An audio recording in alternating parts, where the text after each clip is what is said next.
Shalom semuanya teman-teman pembelajar Alkitab bersama saya. Di tempat ini untuk Bible Study kami menekankan kita jadi praktisi bukan pencatat saja. Kalau tidak kita menipu diri kita. So bagaimana kabar Anda semuanya selama 2 tahun ini lebih Anda praktek untuk hidup kontemplatif, hidup berjalan dengan Roh Kudus, berada bersama hadirat Allah setiap hari, atau yang saya selalu pakai istilah day by day. Tuhan mau ketemu setiap hari, karena Tuhan menyertai kita setiap hari. So saya mau sapa kepada semua teman-teman yang sudah hadir, Ibu Ratna Yuliniawati. Saya percaya bahwa apa yang dibagikan ini nggak bisa hidup, nggak bisa menjadi suatu kesaksian. Karena saya rindu juga ada kesaksian dari para pendengar dan para peserta dari Bible Study ini untuk kasih kesaksian lagi. Seperti Ibu Erin Mers pernah bersaksi, Ibu Jane Carroll pernah bersaksi. Coba kita bagikan lagi. Karena kesaksian sedikit Anda tuh mengalami Tuhan. Bukan Anda minta-minta. Anda mengalami Tuhan tanpa meminta. Kalau Anda datang kepada Tuhan setiap hari. Nah, kalau Anda datang ke Tuhan, Tuhan datang ke Anda, apa dampaknya? Mari bagikan kesaksian itu. Kami sangat-sangat menghargai sekali. Karena firman-Nya dikatakan oleh Tuhan tidak pernah kembali sia-sia kepada Dia. Sama seperti hujan turun ke bumi gak balik ke langit. Demikian firman-Ku kata Tuhan tidak kembali sia-sia kepadanya. Tapi melaksanakan persis seperti yang Allah tujukan. Itu Yesaya 55 ya. So kita hidup dengan kenyataan, dengan manifestasi, dengan penggenapan. Right? So, thank you Saudari Gabriel Jembu and Triwulan. Halo Ibu Mary Teguh, saya berdoa operasi dari Gary berjalan lancar ya. And malam ini saya juga mau sambut Kristiana Ike atau Kristiana Nike. Oke, apa kabar Pak Gandhi Palar, masih di Tasikmalaya? Terima kasih juga untuk setiap teman-teman yang masih baru ya. Triwulan dari kota mana ya? Saya berterima kasih sudah bergabung di Bible Study channel kami. Tapi sangat menolong kalau saya bisa kenalan Anda dari kota mana. Terima kasih juga untuk Anda berinteraksi dan kasih komen. Thank you juga untuk Andis Manurung, Horas dari Medan atau dari Jakarta. Thank you juga untuk Oli Zerbi Kaunang. Terima kasih sekali sudah belajar juga selama ini bersama kami dari Manado ya. Atau dari Jakarta. Terima kasih juga untuk Ibu Ratna yang aktif mencatat. Saya rindu untuk yang dicatat menjadi kita. Nah itu tujuannya Tuhan. And Ibu Anneke Mawoka, Eldiana Nababan, Pak Waluyo apa kabar? Ini kalau duduk di pelajaran saya untuk tenang, tidak pakai alat-alat lain, just fokus dengan Alkitab di depannya. Nanti lihat Roh Kudus menolong kita ya. Juga untuk di Ralfidan. Boleh kenal dari mana di Ralfidan? Dari kota Jakarta. Terima kasih untuk Elizabeth Sukarmi yang sudah beberapa kali hadir dari Hong Kong ya. Dan juga Krisya Sucahyo. Terima kasih sudah bergabung. Ibu Sylvie Karawan, bagaimana kabarnya di Sydney? Apa aja aktivitasnya? Praktek Solitude Silence tentunya ya. And Saudari Henny Rungkat, Shalom. Henny Rungkat dari Manado. Boleh sharing ya. And thank you juga untuk Antonius Wijaya. Juga Ibu Berliana Wiharjo. Bekerja dan mengajar. Oke, Ibu Sylvie Karawan bisa berbagi-bagi kesaksian tentang pengajaran semenjak dari Manado sampai ke Sydney. Setia sekali dan saya percaya Roh Kudus menolong Anda atau mengingatkan Anda. Thank you buat Erin Mers, untuk Grace Uli. Saya berdoa sudah sembuh, sudah sehat. Dan juga untuk Utari, Uti, Eldiana Nababan. Thank you untuk Sherlita. Dari mana Sherlita? Dari Jakarta. Dan untuk Hai Windy, apakah sudah terbang? Apa sudah di Jakarta lagi? Ibu Triani dari Sorong, terima kasih sekali untuk kesetiaannya. Mau belajar, boleh bersaksi. Sharing apa yang dialami. And Yehezkiel Daisy Wijaya. Alright. Kita akan segera mulai pembelajaran ini. Judulnya adalah kita ini di musim masa Pentakosta. Berarti Pentakosta itu bukan cuma sekali dan dilupakan. Dan kemudian diinget-ingetin kepada generasi berikutnya ada perayaan Pentakosta loh. No, tetapi Pentakosta itu adalah pencurahan Roh Kudus untuk menggenapi nubuat Nabi Yoel yang diperintahkan Allah bahwa semua manusia akan dipenuhi Roh Kudus. So, kita masih ada di musim ini dan Roh Kudus kita masih Pentakosta. Nah, bagaimana kok kuasa api Pentakosta yang bekerja merubah Simon bin Yunus yang pelin-pelan dan asal bunyi kalau ngomong dan kecepatan tanpa berpikir berubah jadi seorang gembala yang sabar, penuh kasih. Baca suratnya Rasul Petrus 1 dan 2.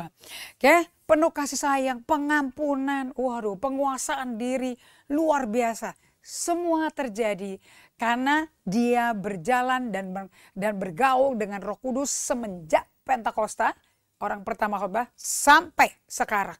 Sampai dia mati. Oke, nah sekarang ada di kita semua Roh Kudusnya. Mari kita berdoa ya. Kami hirup hadirat-Mu Roh Kudus. Kau yang ada di atmosfer kami. Kau Allah Maha Hadir.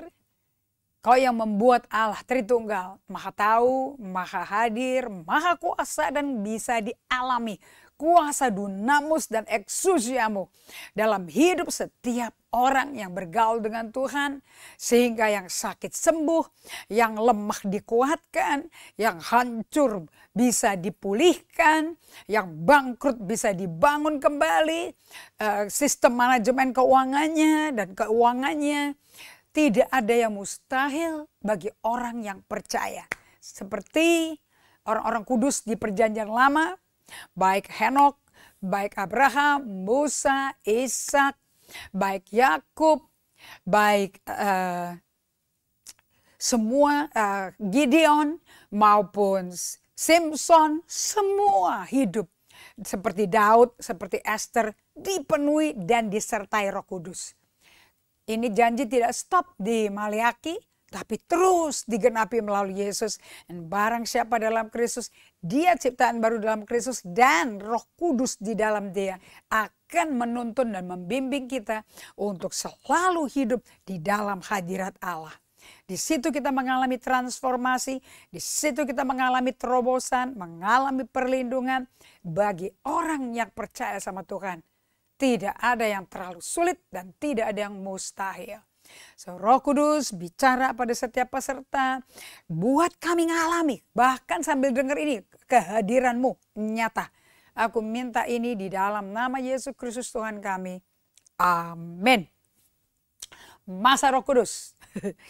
Alright. Anda tidak akan bisa mengalami janji Tuhan digenapi tanpa pertolongan Roh Kudus. Jadi kalau Anda bisa jalan sendiri, kita ini yang drifting, kita ini yang melipir, drifting away. Ibrani 2 katakan ayat 1-2.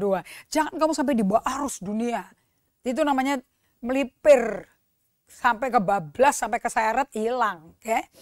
Hati-hati di main-main di arus kencang di sungai. Okay? Apalagi Anda yang suka main water sport. Jangan terlalu andalkan kalau ada arus, be careful. Anda ikut arus Roh Kudus atau arus dunia. Arus tuh keras sekali loh. Enggak, namanya arus tuh bukan tetesan-tetesan, keras. Oke, kita barusan kehilangan anak tersayang, anak sulung dari Pak Gubernur ya. Jawa Barat, kita turut berduka cita, kita turut kehilangan, kita turut merasakan. Sebagai orang tua nggak gampang kalau itu. Kehilangan mendadak, nggak pernah dipikir, nggak pernah dikasih tahu sebelumnya, nggak ada warning, Tapi kita lihat selalu arus sungainya memang kenceng.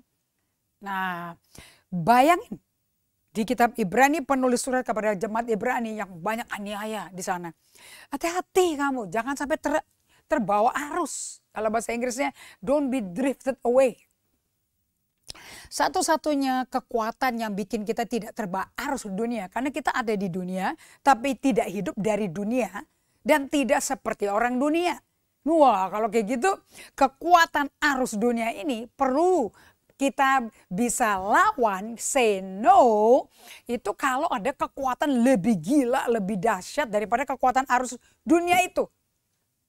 Nah, Anda bisa tahu ya, arus itu bisa narik orang, bisa menghanyutkan orang. Kalau udah hanyut bisa hilang tenggelam, bisa nggak ada lagi. Nah, jadi satu-satunya kuasa yang kenceng sekali dan bisa merubah karakter orang yang berantakan, nggak teratur hidupnya, namanya Simon bin Yunus, bisa berubah loh namanya. Seperti namanya, begitulah karakternya menjadi Petrus. Simon artinya pelin-pelan, mendua hati. Simon artinya buluh terkulai.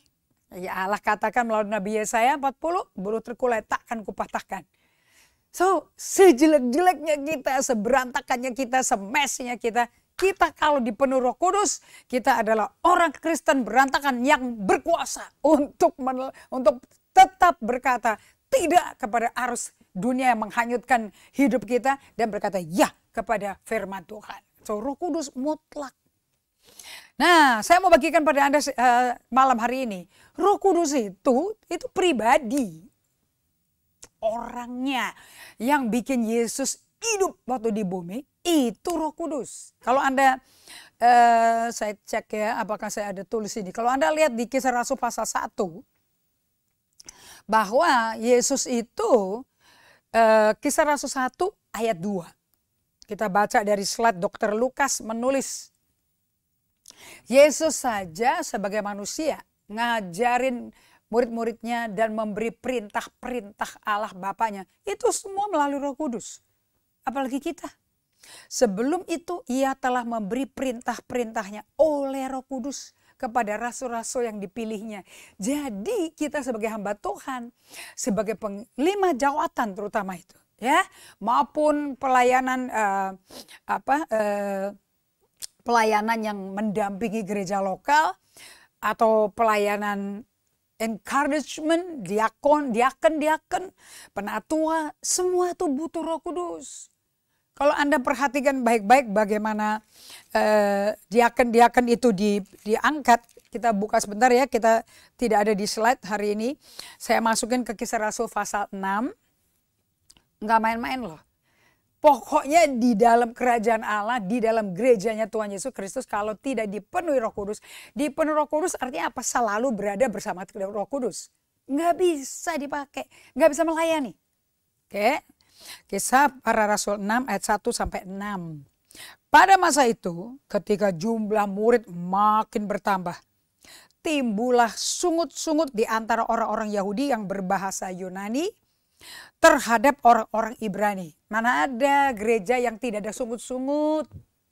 Kalau Anda mencari gereja yang penuh kasih, tidak ada selek, tidak ada konflik, tidak ada sungut-sungut, tidak ada ngerasa-ngerasani, gosip, Anda ke surga cepetan. Kalau di bumi belum ada. Idealnya sih gereja itu menyelambangkan kasih Allah. Orang dunia dilihat ke gereja itu wow. Itu terjadi sih di gereja mula-mula pada hari pas pencurahan Roh Kudus itu. Nanti kita ke sana ya. Tapi faktanya di Kisah Rasul 6 ini kita lihat. Ada orang Yahudi berbahasa Yunani, ini janda-janda ya. Orang-orang miskin. Pada bersungut ke senior leader. Nah jadi kalau jadi senior leader jangan takut-takut. Oke. Karena juga bertambah banyak muridnya. Jadi jumlah jemaat besar berarti tambah problem besar. Problemnya tambah banyak dong. Betul apa tidak? Jadi kalau ada orang berkata hebat tuh jumlahnya 20.000, 70.000 jemaat. Kita mau tanya berarti ada 70.000 masalah di situ. Karena gak ada satupun yang sehat emosinya. Dan gak ada satupun orang sempurna. Kita udah rusak, kita udah jadi damage system, udah dalamnya kita udah kacau deh, gara-gara dosa. Ya lihat aja di Kejadian 3, wataknya si Adam dan istrinya, terus sampai Matius dong, di mana Yesus lahir. Nah Anda mesti perhatikan baik-baik gitu. Oke? Jadi kalau Anda punya gereja berkata, aduh problemku banyak, itu bukan kegagalan. Itu manusiawi. Karena yang Anda tangani para gembala manusia. Bukan komputer, bukan kamera, bukan lighting, bukan asap, lampu asap. Manusia yang rentan, yang rapuh emosinya. Seperti buluh terkulai, kata Allah. Nah, karena pembagian kepada janda-janda mereka diabaikan dalam pelayanan sehari-hari. Jadi ada janda-janda ngomel karena diabaikan dalam pelayanan sehari-hari. Coba cek di gereja 70.000, 100.000 membernya. Atau 7 kali kebaktian, sekali kebaktian 10.000. Nah, apakah ada janda-janda tuh? Apa kelewatan? Atau yang ganteng-ganteng, yang keren-keren aja, yang menjamin bahwa berarti pelayananku benar. Bagaimana coba ke bawah, ke bawah, ke bawah. Karena gembala itu mestinya baunya bau domba, bukan bau perfume. Saya baca buku dari Pastor Anderson, Lynn Anderson, Smell Like Sheep. Nah, itu berbicara keras ke saya itu. Dan saya kalau nonton YouTube mengenai sheep and shepherds, banyak di YouTube itu. Ada yang mengenai khotbah, ada yang bummer lamb, semuanya ada di YouTube. Nggak ada gembala itu jauh terpisah dari dombanya, nggak ada. Selalu ada di antara mereka. Kalau gede banget kawanannya, itu banyak dong gembala yang nggak satu orang. Tim penggembalaan. Nah, kita lihat ya. Berhubung dengan itu, ke-12 rasul itu memanggil semua murid berkumpul dan berkata, gara-gara apa? Gara-gara sungut-sungut. Jadi kalau kapan para gembala itu rapat pastoral? Waktu banyak sungut-sungut. Tapi jangan dilabel si penyungut itu. Dasarnya orang gak beres nih. Dasar jangan. Justru mesti dilayani sampai mereka sembuh dari sungut-sungut dan lepas dari sungut-sungut.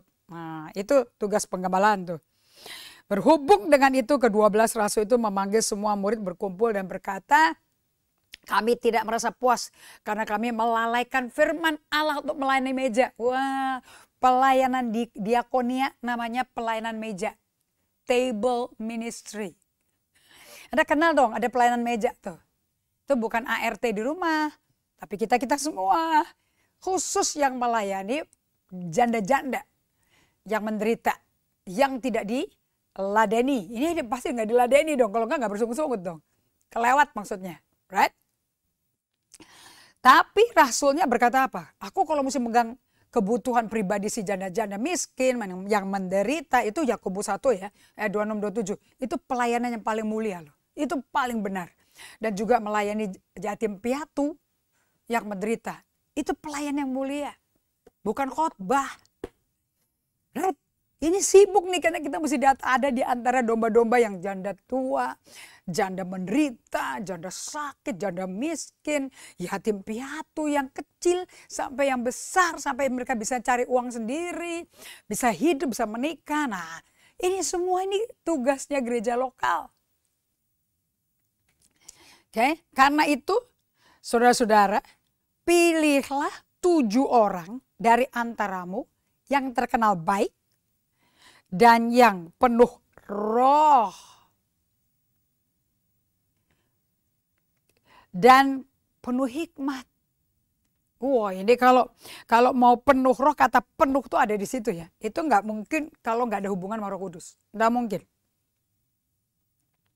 Supaya kami mengangkat mereka untuk tugas itu. Tugas tadi, pelayanan meja. Jadi itu diakonia itu namanya pelayanan meja. Kenapa dikasih nama itu? Ya sebab mereka melayani meja per meja para janda-janda ini. Mereka nggak ada makan. Mereka kurang makan. Oke. Dan supaya kami sendiri tetap rasulnya yang mesti menjadi leader dan mengawasi dan mengatasi dan menjadi jawaban. Orang-orang yang minta konseling, orang-orang yang minta tolong, orang yang minta didoakan. Ya rasulnya itu jadi mesti terisi Roh Kudus tanpa batas tuh. Lihat ya.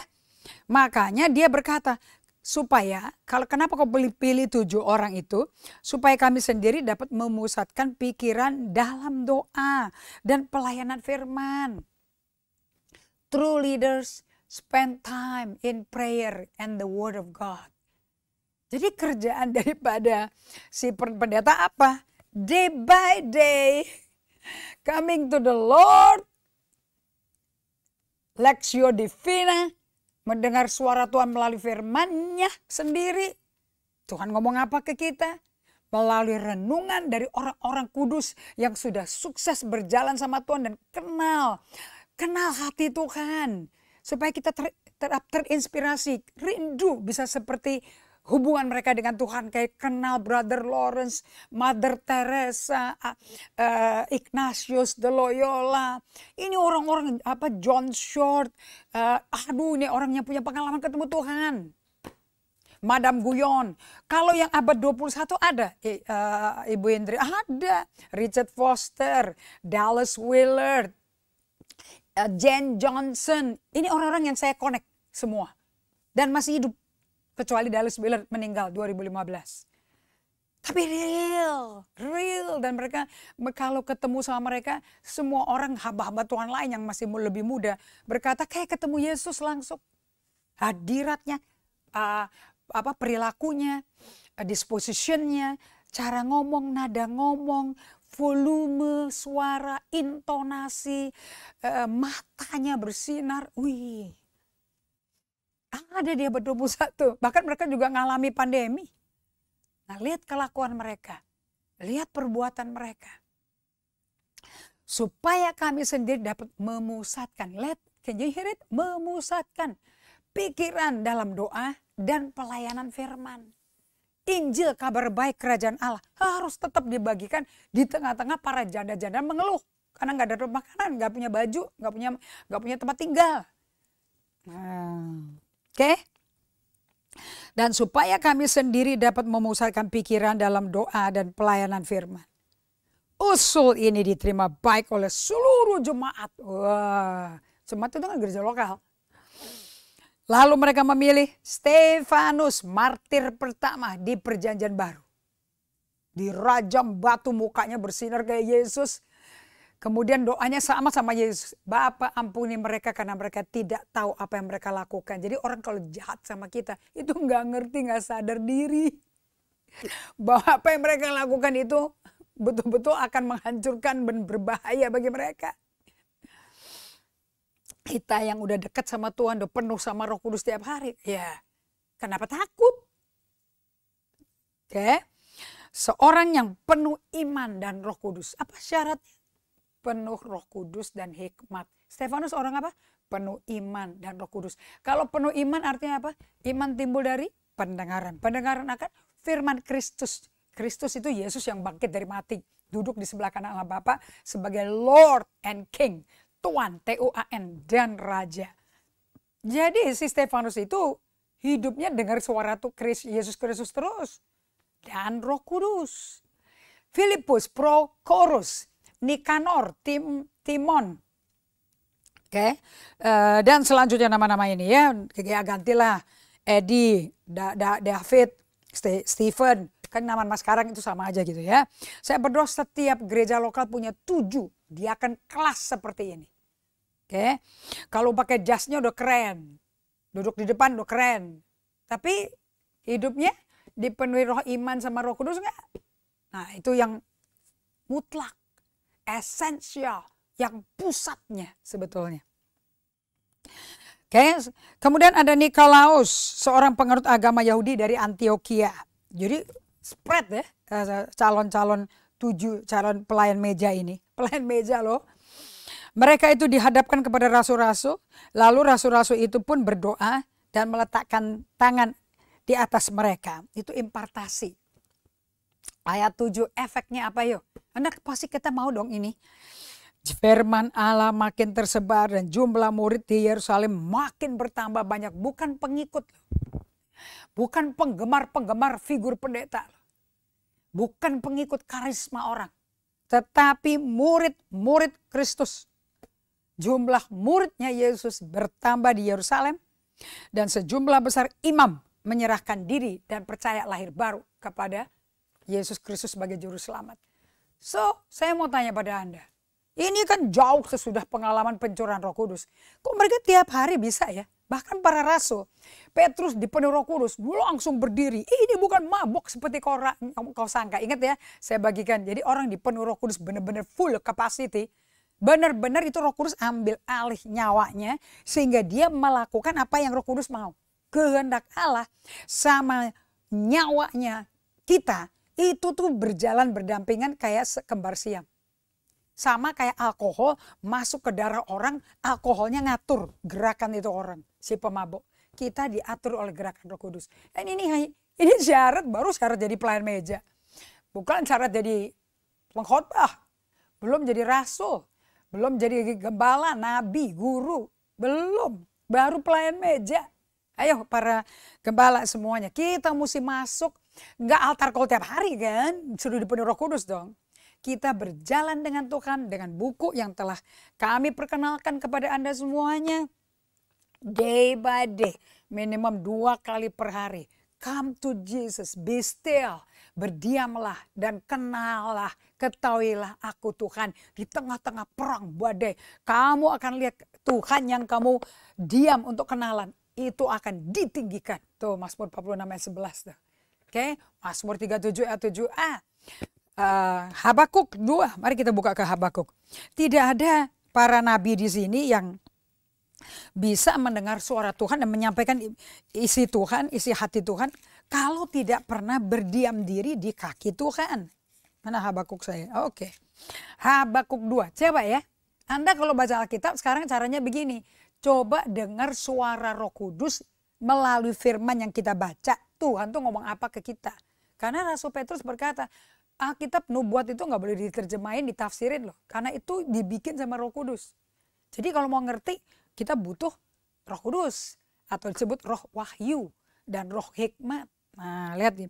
Habakuk 2 ayat 1. Aku mau berdiri di tempat pengintaianku. Orang kalau ngintai itu rame-rame, ngerumpi sambil makan pisang goreng atau sendiri.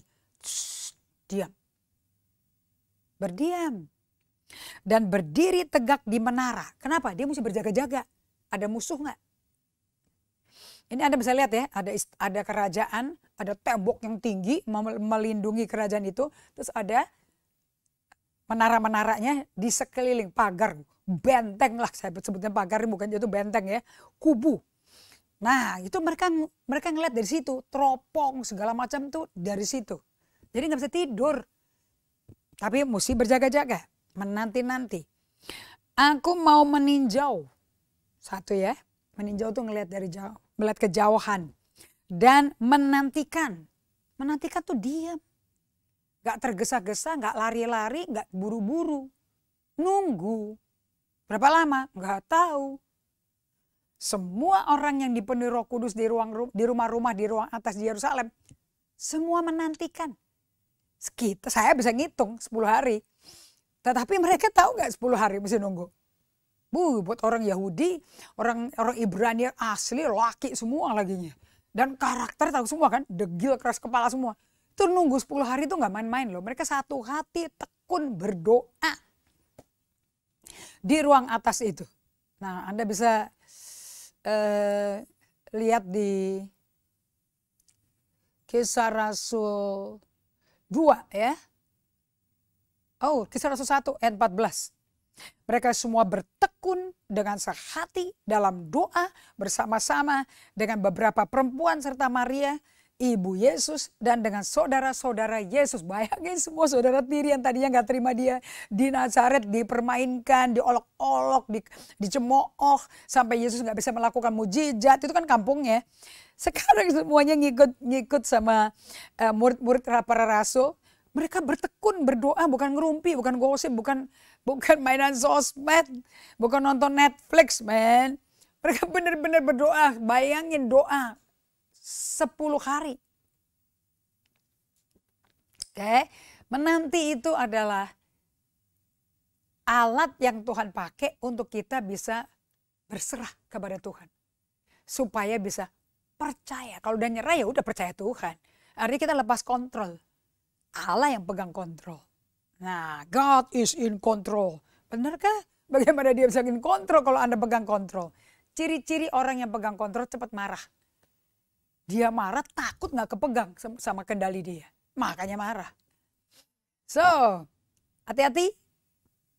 Bagaimana kuncinya semua ini kalau mau dengar suara Tuhan dan mau tahu arahan instruksi Tuhan, you need to be able to wait upon the Lord. Apakah menanti Tuhan cuma buat orang-orang perjanjian lama? No. Di Habakuk 2 kembali ya. Aku mau berdiri, kata Nabi Habakuk, di tempat pengintaianku dan berdiri tegak di menara. Aku mau meninjau dan menantikan apa yang akan difirmankannya kepadaku. Waduh, apa yang akan difirmankan? Jadi menanti itu untuk apa? Untuk dengar.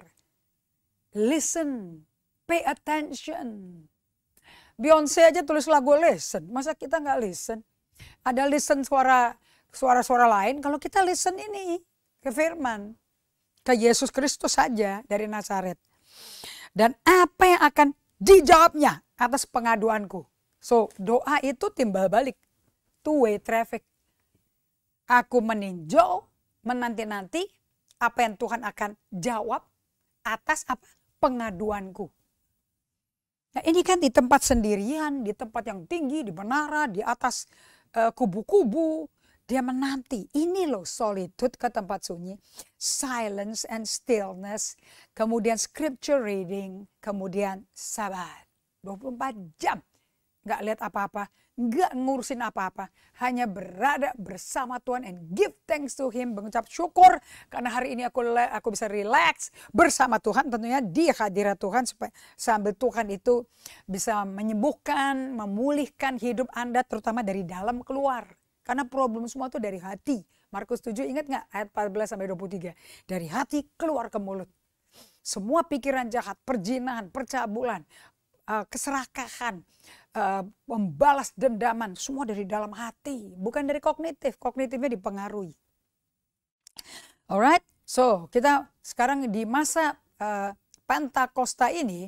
Roh Kudus itu pribadi Kristus Yesus. Bukan reward, bukan upah. Kalau Anda tuh Kristen yang baik, sopan santun, gak bikin masalah di jemaat, gak ikut-ikut mengeluh-ngeluh seperti janda-janda itu. Dan Anda tuh orang Kristen yang beriman teguh dan kuat, maka Tuhan kasih upah. Gak ada hubungan. Ini Roh Kudus ini buat semua orang. Itu adalah pemberian cuma-cuma sesuai janji Allah melalui Nabi Yoel bagi setiap orang yang rela berbalik kepada Yesus Kristus dan menanti-nanti Dia. Kuncinya menanti-nanti. Alias Roh Kudus kalau datang itu nggak bisa diburu-buru, nggak bisa dipaksa, nggak bisa dijorokin gitu loh. Cepet hadir dong, nggak bisa. Dia angin, sepoi, basah. Kerasa ada angin, tapi halus sekali. Nggak sampai konde copot gitu ya, ketiup angin ya. Nggak sampai rambut tuh keangkat semua berdiri. Nggak, itu angin puyuh. Roh Kudus nggak kayak gitu. Right? Nah, maka kita lihat nih efeknya nih di Petrus. Bangkitlah Petrus berdiri dengan ke-11 rasul itu. Wow, 12 laki-laki Yahudi berdiri semuanya. Dengan suara nyaring. Petrus tanpa Roh Kudus juga udah nyaring. Pakai Roh Kudus super double nyaring. Dia berkata kepada mereka semua, mereka semua bukan ke-11 temannya ya. Semua orang yang pada kaget, termangu-mangu. Nah, karena mendengar orang-orang Galilea ini kok berbicara bahasa Arab, bahasa Libya, bahasa Kirene, bahasa Mesir. Kok bisa? Tapi adanya di Israel semua. Dan dengan suara nyaring dia berkata, hai kamu orang Yahudi, kamu semua tinggal di Yerusalem. Ketahuilah dan camkanlah perkataanku ini. Orang ini gak mabuk kok seperti kamu sangka. Kok baru jam 9 pagi. Tapi ini loh yang difirmankan dengan perantara Nabi Yoel. Kok bisa tahu ya? Itu Yesusnya udah gak ada loh. Gak ada Gamaliel di situ. Guru sekolah Alkitabnya. Langsung Petrus sendiri loh. Tukang ikan. Yang nyangkal Yesus 3 kali, yang sadis sekali menyangkal dan menganggap Yesus aku gak kenal. Bayangin bisa berkata, kok tahu ayatnya Nabi Yoel? Kalau bukan karena penulis Alkitab kita ada di dalam Pak Petrus, gak mungkin bisa ngomong. Dan langsung diurai lagi perkataan Allah melalui Nabi Yoel. Diurai, presisi, titik koma, kata per kata. Tepat, Anda bisa contek Yoel 2, 28-29 sama Kisah Rasul 2 ayat 17 dan berikutnya. Exactly the same. akan terjadi pada hari-hari terakhir. Demikianlah firman Allah, bahwa aku akan mencurahkan rohku ke atas semua manusia. Arti kata semua ya semua ya.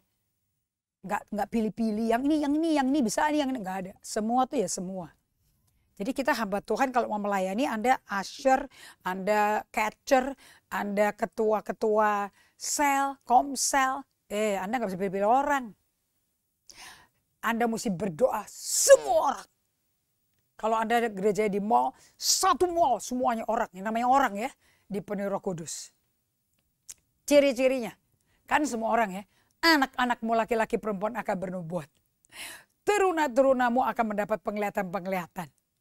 Orang-orangmu yang tua akan dapat mimpi. Jadi 3 generasi, 3 angkatan semua dipenuhi Roh Kudus. Dengan ciri-ciri bahasanya Roh Kudus keluar melalui anak-anak kecil, nubuat namanya. Bahasanya Roh Kudus keluar melalui teruna-teruna, itu penglihatan namanya. Bahasanya Roh Kudus cara ngomongnya kepada orang-orang tua, lewat orang-orang tua kita, itu mimpi-mimpi. Jadi nanti kalau nenek-nenek kita, kakek-kakek kita 97 tahun, 100 tahun berkata, aku kok dapat mimpi ini. Jangan bilang ngelantur loh, jangan bilang udah sinal, udah linglung, makanya ngomongnya udah ngaco. Jangan. Baca Alkitab, yang tua-tua justru yang dapat mimpi. Dan kalau anakmu kecil-kecil, lemah, frail, anaknya biasa-biasa aja, tiba-tiba bernubuat, jangan disuruh tutup mulut. Kenapa? Sebab Roh Kudus memang akan membangkitkan emerging prophet, young prophet. Anak-anak laki-laki dan perempuan akan bernubuat. 18. Juga Anda yang ada problem gembala itu perempuan, Anda yang punya problem rasulnya itu perempuan. Nah, coba baca ini.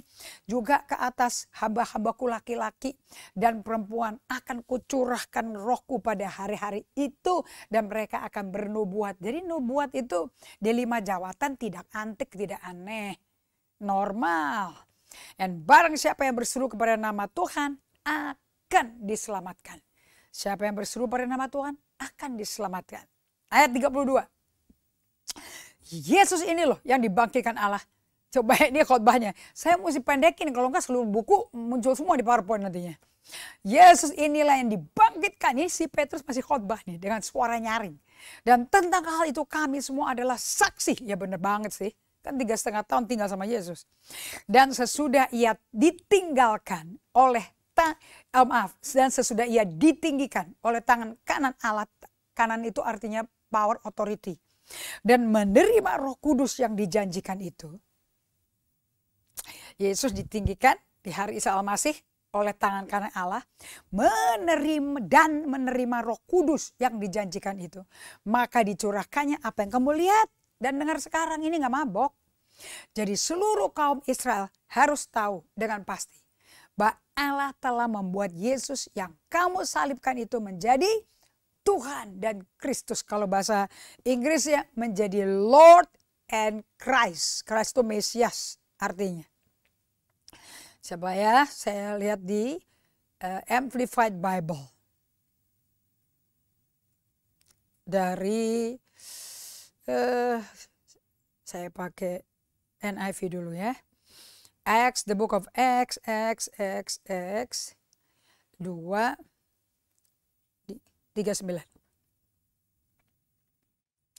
Okay. The promise is for you and your children and for all who are afar off, for whom the Lord our God will call. The Lord, bukan Tuhan tuh. T-U-A-N mestinya. Ada di 1 Timotius 6 ayat 14. Itu ada itu. Dia adalah pemimpin dan T-U-A-N. Nah, nanti Anda cari sendiri ya. Di mana ayatnya. Oke. Dia adalah Tuhan di atas segala Tuhan. Pemimpin di atas segala pemimpin. Nah, ayat 15. Yaitu saat yang akan ditentukan oleh penguasa yang satu-satunya yang penuh bahagia. Raja di atas segala raja dan Tuhan di atas segala Tuhan. T-U-A-N. 1 Timotius 6:15. Dialah satu-satu yang tidak takluk kepada maut. Bersemayam dalam terang yang tak terhampiri. Seorang pun tak pernah melihat dia.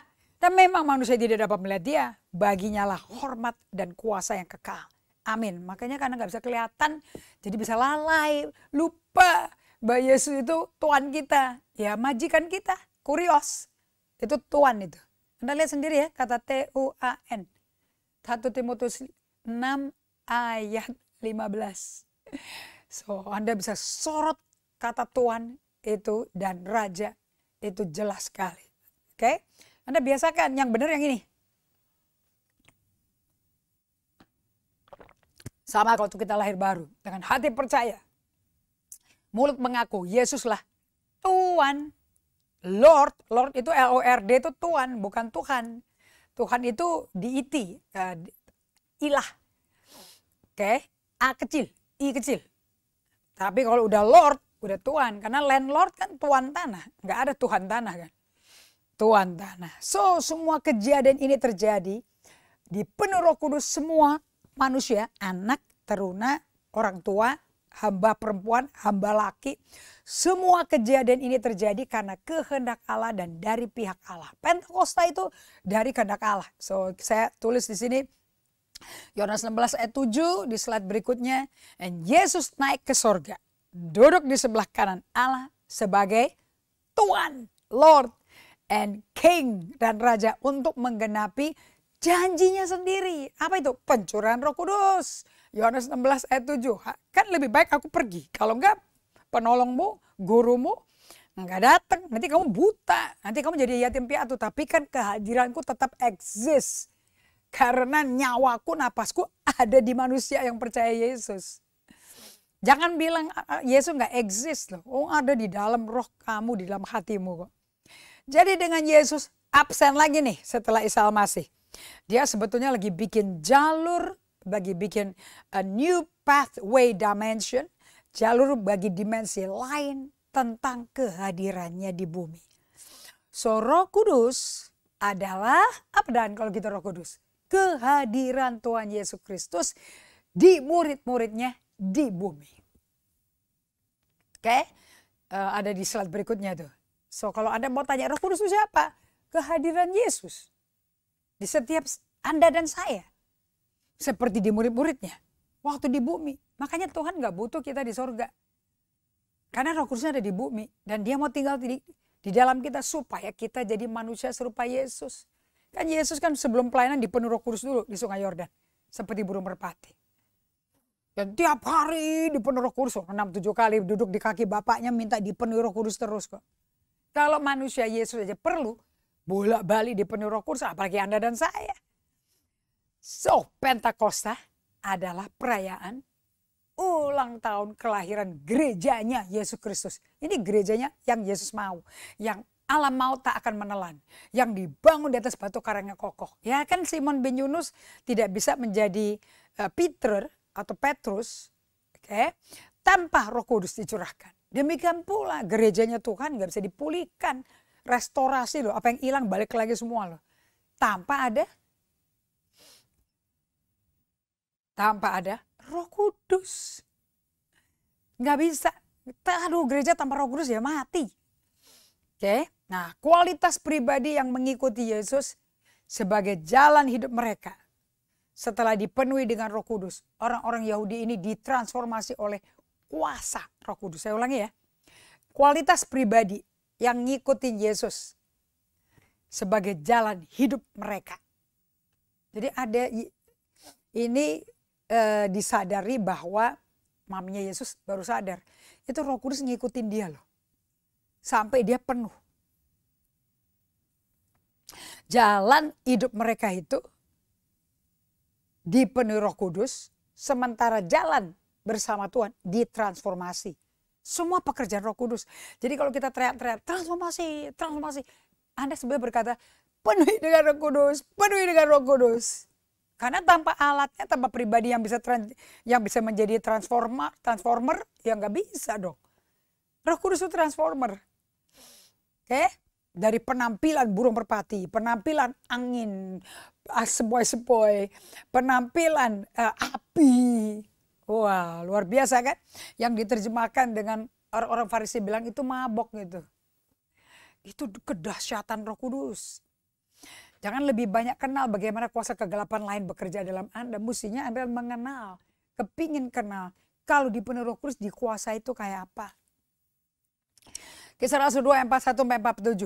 Nah, kita lihat ya kondisi jemaat mula-mula itu kayak apa kalau hidup. Orang-orang yang menerima perkataan Petrus bertobatlah, memberi diri dibaptis, dan pada hari itu jumlah mereka bertambah kira-kira cuman 3.000 jiwa. Satu orang khotbah yang mengalami Tuhan dan lihat dengan mata kepala sendiri bagaimana dia Tuhan sungguh-sungguh bukan manusia biasa. Kaget, dia syok sekali. Dan dipenuhi Roh Kudus, 3.000 orang ditangkap Tuhan untuk menjadi pengikut Kristus. Bagaimana dengan kita? Bagaimana dengan Anda dan saya? Ayat 42, dan mereka bertekun dalam pengajaran rasul-rasul dan dalam persekutuan, dan mereka semua berkumpul untuk memecahkan roti dan berdoa. Maka penuh ketakutan mereka semua. Kan nonton, kan ini orang dahsyat banget nih. Sedang rasul-rasul itu mengadakan mujizat dan tanda. Dan semua orang, ayat 44, semua orang yang telah menjadi percaya tetap bersatu. Dan ada jemaat saya lagi seru dengan kata-kata segala. Ucapkan syukur dalam segala hal. Segala sesuatu. Nah ini ada segala lagi nih. Makanya butuh ucap syukur. Dan segala kepunyaan mereka adalah kepunyaan bersama. Wow, bukankah luar biasa ini? Segala kepunyaan masing-masing yang berkumpul di bait Allah itu adalah kepunyaan mereka dan kepunyaan bersama. Yang ini kelas kaliber, kelas tinggi nih. Bagaimana persembahan-persembahan semua itu Anda kasih yang paling gede. Dan itu Tuhan berkata, kasih para janda, kasih para yatim piatu. Nanti ada suara angin sepoi-sepoi basah. Ayat 45, dan selalu ada dari mereka yang menjual harta miliknya. Lalu membagi-bagikannya kepada semua orang sesuai dengan keperluan masing-masing. Wah, ini kesejahteraan daripada jemaatnya gereja mula-mula dipelihara tidak ya? Bukan hanya beberapa orang kan dipelihara kebutuhan-kebutuhannya. Tapi setiap orang. Karena pencurahan Roh Kudus untuk setiap orang. Lihat di ayat 46. Dengan bertekun dan dengan sehati mereka berkumpul tiap-tiap hari dalam bait Allah. Dan mereka memecahkan roti itu di rumah masing-masing secara bergilir. Dan makin bersama-sama dengan gembira dan tulus hati. Wow. Kita baca lagi ya 46 ya. Ini efek dipenuhi Roh Kudus loh. Dengan bertekun dan dengan segenap hati mereka berkumpul tiap-tiap hari dalam bait Allah mereka. Memecahkan roti di rumah masing-masing secara bergilir, rumah-rumah loh ya. Anda nggak tahu nih, pandemi juga merumahkan semua orang. Pandemi, lockdown semua keluarga. Papi nggak ke kantor, mami nggak ke pasar basah, nggak ke supermarket, anak nggak boleh sekolah. Nah, bukan nggak ini digenapi ini? Tapi Anda tambah sakit mental atau Anda tambah disukai orang? Anda tambah sehat jiwa atau tambah sakit jiwa? Nah ini pada waktu, jadi yang mengalami, apa tuh namanya itu? Yang mengalami lockdown itu bukan saja orang-orang di Amerika, di Australia. No. Para murid Kristus di lockdown. Untuk berapa hari nggak tahu, minimum 10 hari. Kemudian mereka mesti cari penggantinya. Dari saudara-saudara kita yang sudah meninggalkan gereja ini. Nah lihat ini semua, penuh semua dengan Roh Kudus. Ini nggak ada clash, nggak ada konflik di taraf ini ya Roh Kudusnya. Nggak ada iri, nggak ada ngerasa-ngerasain, gosipin, fitnah, nggak ada ini. Karena mereka semua tulus hati. Tulus hati. Dan kemudian ayat 47 dong, sambil memuji Allah. Dan mereka disukai semua orang. Kira-kira kalau Anda baca baik-baik nih. Kisah Rasul 2 ayat 47. Mereka disukai semua orang. Itu anak kecil, taruna, senior, dan jenderal-jenderalnya yang paling tua di atas umur bekerja. Nah, mereka semua memuji Allah dan mereka semua disukai semua orang. Heran gak kalau dikatakan di Kisah Rasul bahwa Tuhan menambahkan mereka satu hari satu. Satu hari itu orang banyak sekali. Kita kan kepingin multiplikasi ya di komsel-komsel. Jumlah jemaat juga bertambah. Siapa yang gak kepingin? Kita mau kabarkan Injil. Apa kita yang muter, kita yang keliling, atau kitanya yang didatengin mereka. Either way. So kita lihat di Kisah Rasul 2 ayat 14. Tetapi aku mengakui kepadamu bahwa aku berbakti kepada Allah, nenek moyang kami, dengan menganut jalan Tuhan. Yaitu jalan yang mereka sebut, sekte. Aku percaya kepada segala sesuatu yang ada tertulis dalam hukum Taurat dan dalam kitab Nabi ini. Ternyata istilah-istilah itu yang datang ke kita atau kita pakai itu sebenarnya dulu tuh julukan ya. Cemooh. Tapi jadi identitas. Kayak Martin Luther karena dia menemukan Alkitab dan menemukan pewahyuan. Dengan radikal seluruh rumah-rumah diinjili sama dia. Ditempel. Orang benar itu hidup karena percaya. Bukan karena berdarah-darah. Bukan karena mesti kerja keras. Tapi karena percaya. Lihat nih. Mereka semua berbakti kepada Allah nenek moyang kami dengan menganut jalan Tuhan. Yaitu apa jalan Tuhan? Jalan yang mereka sebut sebagai sekte. Kalau gitu, aku percaya kepada segala sesuatu yang ada tertulis dalam hukum Taurat dan kitab para nabi sambil memuji Allah dan mereka disukai semua orang. Dan tiap-tiap hari Tuhan menambah jumlah mereka dengan orang yang diselamatkan tiap hari. Lihat ini, Anda bisa lihat di slide-nya ya. Tiap hari ditambahin dengan orang-orang yang diselamatkan. Wow, apakah Anda perlu setengah mati membawa orang ke gerejamu? Atau Roh Kudus yang berdinamika dengan orang yang belum selamat? Dan setiap hari mereka disukai semua orang. Bukankah ini luar biasa? Kisah Rasul 2 ayat 47, sambil memuji Allah mereka disukai semua orang. Saya mau tanya, kira-kira orang yang panik itu, orang yang rame-rame itu, terheran-heran ini orang Galilea ngomong apa sih? Itu sebetulnya mereka tuh termangu-mangu atau maki-maki aja. Saya yakin mayoritas sangat termangu-mangu. Kagum sama pribadi Yesus ini. Yang dia gak pernah lihat, gak pernah pegang, gak pernah sentuh. Tapi gak bisa gak percaya. Karena kalau Anda baca di setiap Alkitab untuk anggota keluarga. Bisa kembali ke keluarganya. Dan bisa mengembangkan bisnisnya. Itu butuh pengobatan, dimasuk rumah sakit lah segala macam. Tapi lihat dong, setiap hari Tuhan tambahkan jiwa baru. Dan orang ini semua menyebut kitab Taurat para nabi dan menyanyi, memuji Tuhan. Bukankah luar biasa? Harta mereka dijual, dibagi rata, yang miskin semua dibagi. Gak ada yang sekedar memperkaya diri, dikumpulin semuanya. Dan jemaat yang membantu pelayanan tidak dapat apa-apa. Saya yakin di atas firman. Semua orang. Karena dikatakan bahwa seluruh orang Yahudi pergi ke Israel. Berjalan ke Israel. Dan di Yerusalem. Dan di rumah-rumah mereka. Tidak ada yang miskin sama sekali. Bahkan selalu ada mereka yang menjual harta miliknya. Lalu membagi-bagikannya kepada semua orang sesuai dengan keperluan masing-masing. Kalau orangnya nggak benar gimana?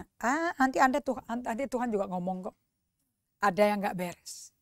Nanti Tuhan ngomong, Anda nggak usah takut. So di Kisah Rasul 2 ayat 47, sambil memuji Allah, mereka disukai semua orang. Ya terang number jumlah orang yang hadir kepingin tahu, kepingin ngalami, kepingin rasakan pemimpin manusianya. Tentu pada datang. Oke. So, kalau ditanya, orang dunia itu bingung, kagum, karena efek baptisan kepenuhan Roh Kudus. Dan mereka melihat sendiri hebatnya kebaikan umat Israel dengan jalan Tuhan. Dan orang-orang saudara seiman pada jual hartanya. Taruh di kaki para rasul dulu, baru didistribusi. Bukankah luar biasa? Ini repot loh ini, kayak seperti ini. Nah, bagaimana jika sampai hari ini orang dunia nonton orang gereja yang dipenuhi Roh Kudus kagum dengan sikap-sikap sukacita kita. Memenuhi Tuhan dan bernubuat memuliakan Yesus. Semoga semua orang suka sama kita. Dan hebatnya Roh Kudus memenuhi semua orang. Bukan hanya pendeta, imam, suku Lewi, ahli Taurat. So, kabar baiknya sampai masa pandemi ini Roh Kudus tetap berada di bumi dan memenuhi semua orang, semua manusia seluruhnya. Jadi baptisan Roh Kudus menghancurkan tembok diskriminasi dan perfeksionisme itu di satu pertemuan pernikahan besar sekali saya bisa ngelihat bahwa karena kasih itu hubungan masing-masing sendiri itu bisa menerima kasih Kristus dengan menerima uluran tangan dari semua manusia yang dipenuhi Roh Kudus yang datang untuk dilayani. Jadi para rasul, gembala, hati-hati, mesti jaga diri. Oke, baptisan Roh Kudus menghancurkan tembok diskriminasi dan birokrasi. Nah, Anda kalau baca Kisah Rasul 3 ke atas, wah banyak politik, banyak birokrasinya. Oke, nah baptisan Roh Kudus itu hancurin sebetulnya. Karena sudah dibangun lagi, naik lagi tuh temboknya. Jadi dingin perjalanan kita dengan Tuhan.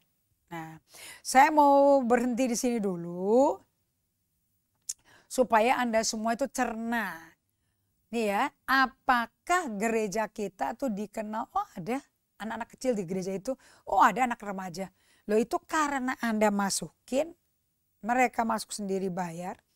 Atau ada nggak yang melalui pemenuhan kriterianya? Nah, nanti keputusan Anda apa? Karena apa ya, pengharapan yang tertunda bikin hati sakit kan? Nah, nanti itu kan butuh waktu. So, saya minta dengan hormat agar Anda semuanya dari awal sampai ke pandemi, apa ya perubahan yang Anda telah lakukan? Apa Anda masih ngomel-ngomel? Ada orang diakonia kok. Supaya Anda bisa terima Roh Kudus setiap hari, sepanjang hari, setiap malam, setiap pagi, setiap siang. Nah, caranya gimana? Nanti ya hari Sabtu ya. Kita sambung lagi jam 11 sampai jam 12. Tentu buku 2 ini sangat penting. Ini alatnya, handle-nya. Ini keterangannya. Oke. Nanti Anda akan bisa menjadi muridnya Yesus. Muridnya Kristus. Emotionally healthy discipleship. Karena gak bisa jadi gembala kalau gak pernah jadi murid. Bagaimana mau muridin dombanya Tuhan kalau gak pernah dimuridin sendiri. Mari kita berdoa. Terima kasih Tuhan untuk pewahyuan ini. Bahwa Engkau sampai hari ini belum nyerah, belum selesai. Aku percaya Roh Kudus Kau ada di dekat kami, depan hidung kami. Kami hirup, napas kami sama dengan kami hirup Roh Kudus yang hadir di permukaan saya. Saya nggak ke angin kosong, kita nggak mengosongkan diri, kita duduk berdiam di kaki Tuhan, di hadirat Allah. Seperti Maria, bukan Marta, seperti Daud, seperti Esther, seperti Habakuk. Di situ rahasia terobosan dan mujizat kita.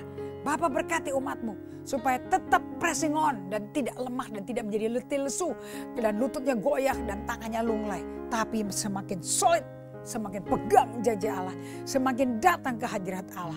Hidup kita tidak mungkin sama lagi. Terima kasih Bapa di dalam nama Yesus Kristus. Masa Pentakosta, masa yang banyak disia-siakan tapi kami menemukan bagaimana tidak disia-siakan bahkan kepenuhan kembali. Dalam nama Yesus Kristus kami berdoa mengucap syukur. Amin. Tuhan berkati semuanya, semua resources yang ada di sini, kecuali emotionally healthy discipleship belum ada di Indonesia. Anda bisa beli di Amazon langsung, tapi Anda mesti fasih bahasa Inggris ya. This is fantastic. Saya sedang duduk di masterclass, tadi malam juga lagi duduk di masterclass, and langsung Peter Scasero mengajar para gembala bagaimana mentransisikan mission amanat agung dan perintah agung. perintah agung is to love one another, to love God. Misi is go. Go ye into the world. Jadikan semua bangsa muridku. Kita sambung Sabtu jam 11. God bless you.